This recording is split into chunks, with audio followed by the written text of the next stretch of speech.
আজকে আমরা ক্লাস 8 এর পরিসংখ্যানের 16 নম্বর অঙ্কটা করব। 16 নম্বর দুটো পার্ট, 16 নম্বর অঙ্কে দুটো পার্ট, ঠিক আছে।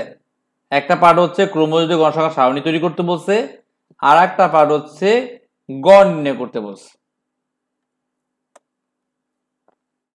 তাহলে আমরা প্রথম পার্ট প্রশ্নটা দেখেন সবাই। সঞ্চয় টাকা গণসংখ্যা, ক্রমযুক্ত গণসংখ্যার সারণী তৈরি করো। তো আমরা কি লিখবো? ক্রমযুক্ত গণসংখ্যার সারণী তৈরি করি লিখে তিনটা কলাম করব। ক্রমযুক্ত গণসংখ্যার সারণী তৈরি করি লিখে আমরা তিনটা কলাম করব 16 নম্বর অঙ্কে। ক্রমযোজিত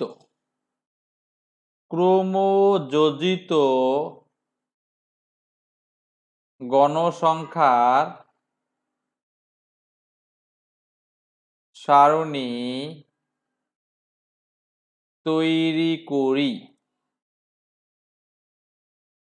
ক্রমযোজিত গণসংখ্যার সারণী তৈরি করি।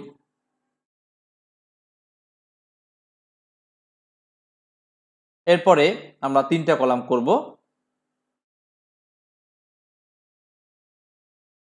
প্রথম কলাম, তারপর গণসংখ্যার কলাম, তারপর ক্রমযোজিত গণসংখ্যার কলাম। এটা হলো গণসংখ্যার কলাম, একটা শ্রেণী ব্যক্তি, এটা গণসংখ্যা, আর ক্রমযোজিত গণসংখ্যা। এগুলো সব হচ্ছে পেন্সিল দিয়ে করবেন।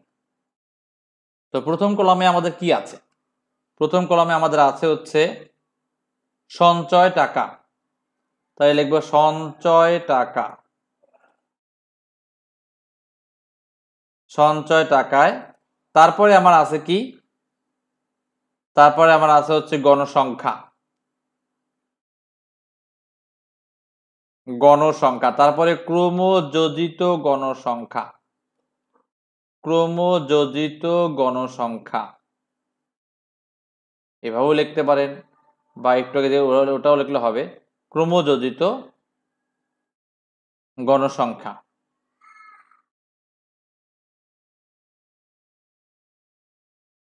এই দুটো কলাম হুবহু যা আছে আমরা তাই তুলে ফেলি। কোড একটা দাগ দিয়ে দিবেন, স্কেল দিয়ে দিবেন সব দাগগুলো। তো আমরা হুবহু এখানে তুলে ফেলবো। আছে 31 থেকে 50, 51 থেকে 60, 61 থেকে 70, 71 থেকে 80, 81 থেকে 90, 91 থেকে 100। এই হচ্ছে আমার সঞ্চয় টাকা, অর্থাৎ শ্রেণী ব্যক্তি। তারপরে আমার কি আছে? কি গণসংখ্যা আছে? একটু বলেন গণসংখ্যা কি আছে? 6, 8, 13, 10, 8, 5, 10, 8, 5। ক্রমযোজিত গণসংখ্যা জিনিসটা হচ্ছে এরকম যে ধরো এক বেঞ্চ, প্রথম বেঞ্চে তোমরা দুজন বসে আছো, পরের বেঞ্চে, প্রথম বেঞ্চে তোমরা দুজন বসে আছো, পরের বেঞ্চে আরো দুজন, প্রথম বেঞ্চে দুজন, পরের বেঞ্চে দুজন, পরের বেঞ্চে তিনজন। তাহলে এই যে প্রথম বেঞ্চে দুজন, পরের বেঞ্চে দুজন, তাহলে মোট দুইটা বেঞ্চে কয়জন হলো? 4 জন হলো। আবার পরবর্তী বেঞ্চে 3 জন, তাহলে মোট তিনটা বেঞ্চে কয়জন হলো? 7 জন হলো। তো ক্রমযোজিত গণসংখ্যা হচ্ছে মোট, আর কি মোট বুঝায়। যেমন প্রথম সারিতে 6 জন, এখানে মোট 6 জন, পরের দুটো মিলিয়ে 6 আর 8, 14। তো আমি যেটা বলতেছিলাম যে আমার দুটি বেঞ্চে একসাথে কয়জন আছে? প্রথম বেঞ্চে 2 জন, পরের বেঞ্চে 3 জন, দুটি বেঞ্চে মিলে হচ্ছে 5 জন হয়। তো প্রথম এটা বলে মোট বুঝায়। তাহলে প্রথম সারিতে 6, দ্বিতীয় সারি, দুটো সারি মিলিয়ে 14, অর্থাৎ এই 6 এর সাথে 8 যোগ হয়ে 14, আবার 14 সাথে 13 যোগ হয়ে 27। মানে এটা টোটাল বুঝায়। 27 বলতে যদি এখানে বলা হয় 27 বলতে কি বুঝো? 27 বলতে বুঝি যে প্রথম থেকে 3 নম্বর সারি পর্যন্ত টোটাল 27 জন আছে এখানে। এটা বলতে এটা বুঝায়। এবার পরেরটা হবে তাহলে 27 আর 10 যোগ করলে 37, তারপরটা হবে 37 আর 8 যোগ করলে 45, তারপরটা হবে 45 আর 8 5 যোগ করলে 50। এই হচ্ছে আমার ক্রমযোজিত গণসংখ্যার সারণী। আর ক্রমযোজিত গণসংখ্যার সারণী কেন তৈরি লাগে, কি কাজে ক্রমযোজিত গণসংখ্যার সারণী লাগে এটা বলতেছি একটু। এটা হচ্ছে তোমার মধ্যক বের করতে ক্রমযোজিত গণসংখ্যা সারণী দরকার হয়। মধ্যক ক্লাস 9 তোমরা মধ্যকে আরেকটা সূত্র শিখবা, এফসি দিয়ে, এফএম দিয়ে। এটা ক্লাস 8 নেই, তবু আমি তোমাদের শিখাবো পরে। এখন এত টেনশন করার কিছু নেই। এখানে হচ্ছে যে ক্রমযোজিত গণসংখ্যা সারণী, প্রথমে গণসংখ্যা লেখার পরে তারপর ক্রমযোজিত গণসংখ্যা 6 লিখবো, 6-এর সাথে 8 যোগ হয়ে 14, 14-এর সাথে 13 যোগ হয়ে 27, 27-এর সাথে 10 যোগ হয়ে 37, অর্থাৎ টোটাল যে 14 বলতে এখানে প্রথম দুইটা 14 জন আছে মোট, প্রথম তিনটে 27 জন আছে মোট, প্রথম চারটায় 37 জন আছে মোট। সব মিলিয়ে বোঝাচ্ছে এখানে সবগুলো মিলিয়ে কিন্তু এটা বোঝাচ্ছে। অর্থাৎ 6, 6-8 14, 14-8 27, 27-8 10 37, 37-8 45, 45-8 5 50, এই হচ্ছে মোট 50। এই ক্রমযোজিত গণসংখ্যা সারণী শেষ। আবার এখানে মোট লেখার দরকার নেই, এখানে ইচ্ছে করে লিখতে পারো মোট, যে n সমান 50, আর না লিখলেও হবে। এই হচ্ছে 16-র প্রথম পার্ট, অর্থাৎ 16 নম্বরে যে আমার প্রথম অঙ্কটা বলেছে ক ক্রমযোজিত গণসংখ্যা সারণী, এই হলো ক্রমযোজিত গণসংখ্যা সারণী শেষ। এখন আমরা ক্ষয়ে যাব গড় নির্ণয় করতে। আগে দেখেন ক বুঝছেন কিনা, কারো কোনো প্রশ্ন আছে কিনা। আমরা খ নাম্বারটা করে ফেলবো। খ নাম্বারটা গড় নির্ণয় করতে বলছে, তো লিখবো সারণী থেকে গড় নির্ণয় করি। তো আমি একটু শ্রেণী ব্যক্তিটা আগেই ছিল, ওটা ভেবে থাকুক, সারণী থেকে গড় নির্ণয় করি।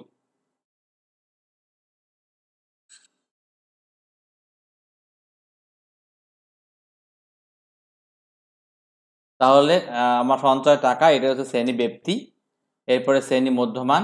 যারা যারা আগে ক্লাস পাননি, প্রতিদিন কিন্তু আমি ভিডিওগুলো ছেড়ে দিচ্ছি, আপনারা দয়া করে দেখে নেবেন আগে ক্লাসগুলো, একটু ভালো করে ঠান্ডা মাথায় বুঝবেন। পড়াশোনা না করলে ভালো রেজাল্ট করা যায় না।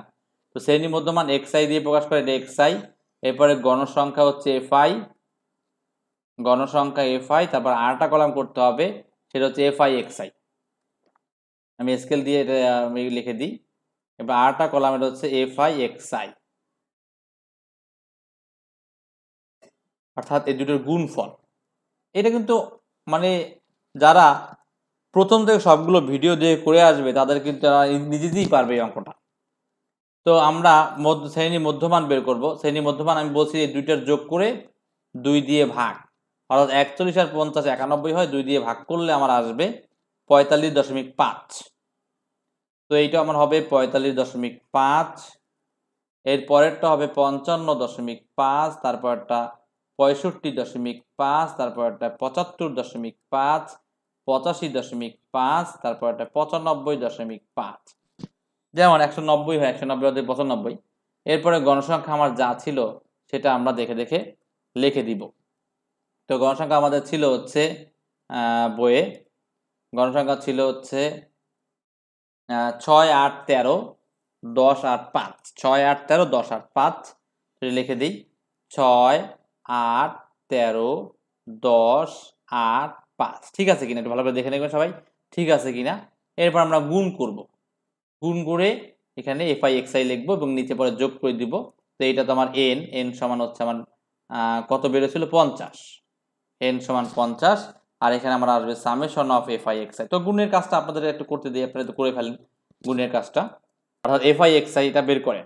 তো গুণ করলে আমার আসে, প্রথমটা আছে 273, 444, 851, 851.5, 775 না 55, 755, 684, 477.5 যোগ করলে আমাদের হবে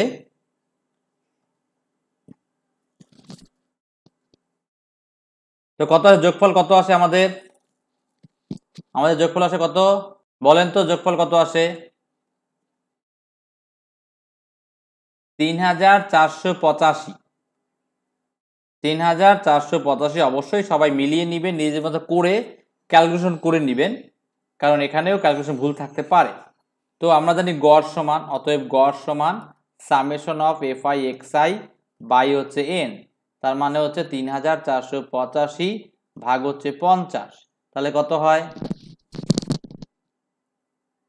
হচ্ছে 69.7। এ হচ্ছে 69.7 গড় আমি পাইলাম। তাহলে হচ্ছে সারণী থেকে আমরা গড় নির্ণয় করলাম আর আমরা ক্রমযোজিত গণসংখ্যা সারণী করলাম। তো 16 নম্বর অঙ্ক আমাদের শেষ। আমরা চলে যাচ্ছি নেক্সট অঙ্কে। আমরা এখন করব 18 নাম্বার। যেহেতু 17 নম্বর অঙ্ক আমরা আগে করেছি, যারা যারা 17 নম্বর অঙ্ক পাননি তা দেখে নেবেন, আমাদের চ্যানেলে দেওয়া আছে। 18 নম্বর অঙ্কটা 720 জন শিক্ষার্থীর পছন্দের বিষয়ে পাইচিত্র উপস্থাপন করা হলো। অর্থাৎ এখানে কিন্তু আমার কোণ দেওয়া আছে, বাংলায় 90 ডিগ্রি, ইংরেজিতে 30 ডিগ্রি, গণিতে 50 ডিগ্রি এবং বিজ্ঞানে 60 ডিগ্রি, ধর্ম 80 ডিগ্রি, সঙ্গীতে 50 ডিগ্রি। তারপরে লিখবেন দেওয়া আছে বাংলা পছন্দকারী শিক্ষার্থীর জন্য উৎপন্ন কোণ, ইংরেজি পছন্দকারী শিক্ষার্থীর জন্য উৎপন্ন কোণ। এগুলো আমরা দেখে দেখে দেওয়া আছে লিখতে পারি। ঠিক আছে, তো আমি এখানে আর দেওয়া আছে লিখলাম না। যেহেতু বাংলায় 90 ডিগ্রি, আমার টোটাল কোণ কত? টোটাল বৃত্তের কোণ 360 ডিগ্রি। তাই লিখে আমরা জানি বৃত্তের কেন্দ্রে উৎপন্ন কোণ 360 ডিগ্রি। আমরা জানি বৃত্তের কেন্দ্রে উৎপন্ন কোণ, বৃত্তের কেন্দ্রে উৎপন্ন কোণ 360 ডিগ্রি। উৎপন্ন কোণ 360 ডিগ্রি। বা এটা ইংলিশে না বাংলাও লিখতে পারেন, এটা কিন্তু বাংলাও লিখতে পারেন। বৃত্তের কেন্দ্রে উৎপন্ন কোণ হচ্ছে 360 ডিগ্রি, আমরা বাংলাই লিখি, কারণ যদি বাংলা লেখা আছে বৃত্তের কেন্দ্রে উৎপন্ন কোণ হচ্ছে 360 ডিগ্রি। এরপরে এখন দিয়ে 360 ডিগ্রির জন্য উৎপন্ন এই কতজন লোক? 720 জন লোক। 360 ডিগ্রি কোণের জন্য হচ্ছে 720 জন লোক, কারণ যেহেতু ওখানে 720 দেওয়া আছে, 720 দেওয়া আছে, তো 360 জন শিক্ষার্থীর জন্য এই কোণের জন্য 360 ডিগ্রি কোণের জন্য আমার লোক তো 720। এইভাবে লিখবো যে 360 ডিগ্রি কোণের জন্য আমার প্রশ্নে কি বলছে? শিক্ষার্থী। তাহলে শিক্ষার্থী 720 জন। অতএব একজন 1 ডিগ্রি কোণের জন্য শিক্ষার্থী 720/360, তাহলে হবে 2 জন। তাহলে সুতরাং বাংলা হচ্ছে 90 ডিগ্রি, এগুলো আমরা আগেই দেওয়া আছে লিখে নিব। তো বাংলা পছন্দকারী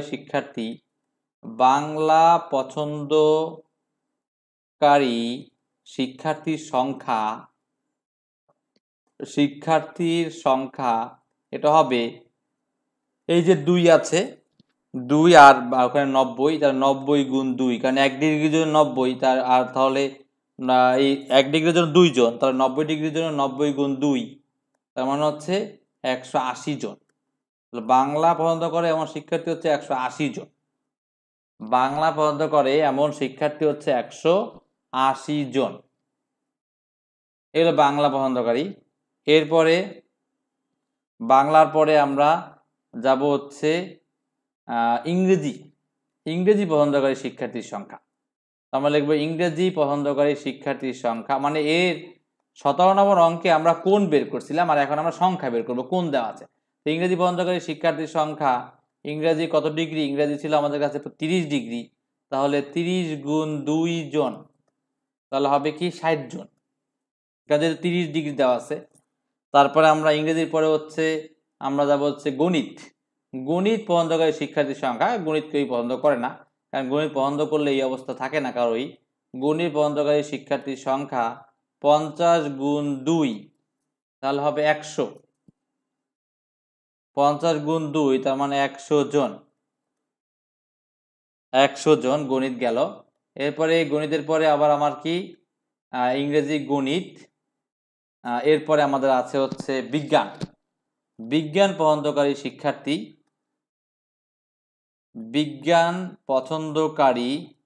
শিক্ষার্থীর সংখ্যা, বিজ্ঞান কতজন পছন্দ করে? 60 ডিগ্রি যেহেতু আছে, তো 60 গুণ 2 জন, তার মানে 120 জন। বিজ্ঞান হচ্ছে 120 জন। এবার আর এরপর আমার আছে হচ্ছে ধর্ম পছন্দকারী শিক্ষার্থীর জন্য, সাবজেক্ট, এগুলো আর কি, যে পছন্দের বিষয়। তাহলে ধর্ম পছন্দকারী শিক্ষার্থীর সংখ্যা, ধর্ম পছন্দ করা হচ্ছে এদের কোণ হচ্ছে 80 ডিগ্রি, তাহলে 80 গুণ 2, 80 গুণ 2 জন, তার মানে হচ্ছে 160 জন। ধর্ম হচ্ছে 160 জন। তারপরে ধর্মের পরে সঙ্গীত, সঙ্গীত পছন্দ করে, সঙ্গীত একটা সাবজেক্ট, সঙ্গীত পছন্দকারী শিক্ষার্থীর সংখ্যা বা শিক্ষার্থী সংখ্যা না লিখলেও পারো। সঙ্গীত হচ্ছে আমার 50 ডিগ্রি, তাহলে 50 গুণ 2, তার মানে হচ্ছে 100 জন। তো একটা কথা বলবো, এখানে গুণ টুন ভুল হয়েছে কি না বা এটা তুমি নিজেই কিন্তু শিওর হতে পারবে, সেটা হচ্ছে তোমরা এই সবগুলো লোক যোগ করে দেখবে 720 জন হয় কিনা, সবগুলো লোক যোগ করে দেখবে 720 জন হয় কিনা, তারা হয় তাহলে বুঝতে পারবে যে তোমার সবই ঠিক আছে। আমি পুরোটা অঙ্ক এক পেজে দেখানোর চেষ্টা করছি। তো এইটাই আমার চেয়েছে, হচ্ছে 18 নম্বর অঙ্কে। 17 নম্বর অঙ্কে কোণ চেয়েছিল পাইচিত্র, আর 18 নম্বর অঙ্কে চেয়েছে ঠিক এর উল্টো, অর্থাৎ কোণ দেওয়া আছে আমার সংখ্যা চেয়েছে। দেখেন বুঝেন কিনা, কারো কোনো প্রশ্ন আছে কিনা, এগুলো উত্তর লিখবেন। যে উত্তর বাংলা এতজন, ইংরেজি এতজন, গণিত এতজন, বিজ্ঞান এতজন, ধর্ম এতজন, সঙ্গীত এতজন, উত্তর এতজন, শেষ।